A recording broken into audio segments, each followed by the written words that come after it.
Well, first of all, congratulations on this amazing new job you've got. Why don't you tell everyone at UOW what's just happened? I just got accepted as a BBC journalism trainee in Belfast. So there was about 5,000 applications for this job. I'm really glad I didn't know it at the time when I applied because I might have been too intimidated to apply.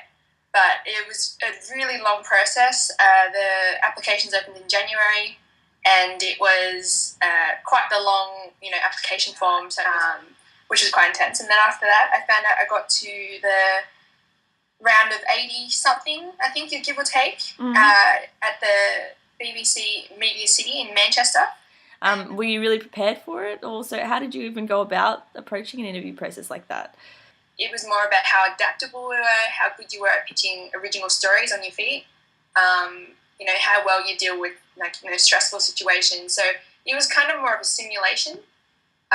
But I felt like it was literally the newsroom experience that I had at UOW that helped me prepare for this because, those kind of scenarios came up in our newsroom and, that's the kind of thing you can't practice for. It's only experience that gives you. And I don't doubt for a second that other people who've survived the UOW newsroom can make it at something like the BBC. So That's incredible. yeah. Like your parents were refugees, weren't they? And then like you come from Campbelltown, and like Julie's post the other day, from Campbelltown to Wollongong to Paris to Belfast. So like, what reflecting on that? How do you feel about it?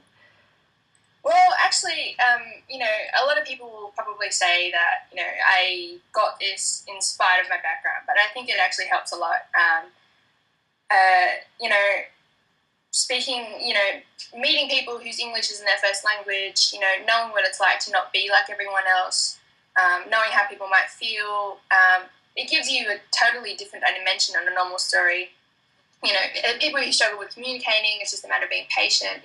Again, this is another life experience you just draw on, but I think it's pretty crazy for my family as well. And it feels like it's a bit of a full circle because, during my parents' time in the Vietnam War, I was telling my mum I got the job at the BBC, and she was saying to me, I remember when they were doing the BBC service in the 50s when she grew up in Vietnam, and it was just like, it was like the foreign news channel and in Vietnam during the Vietnam War, and they're quite proud, and they don't speak English that well, and but again, because of that, it's made me a better student, better journalist. It made me work harder. Yeah. So what are you most excited for or most nervous about in venturing into the BBC? I'm so excited. It's about the history of BBC. It's literally all over the world. It's a respected institution. Um, they're innovative. They're doing new stuff all the time, and I love people who do new things because it's quite easy to stay and do things that work, but when you're trying to do an experiment, like I want a part of that action, so I'm really excited to be a part of that. But I think I'm really excited about moving to Belfast. I don't know a lot about Northern Ireland, and I'm looking forward to finding out a lot about Northern Ireland and the rest of the UK. But I guess probably the intimidating part is going to be being in an area where I'm not from, and trying to cater to locals. And so, I'm just going to have to step up my A game, make sure I'm prepared and, make sure that the BBC feel like they've, done the right thing by hiring me.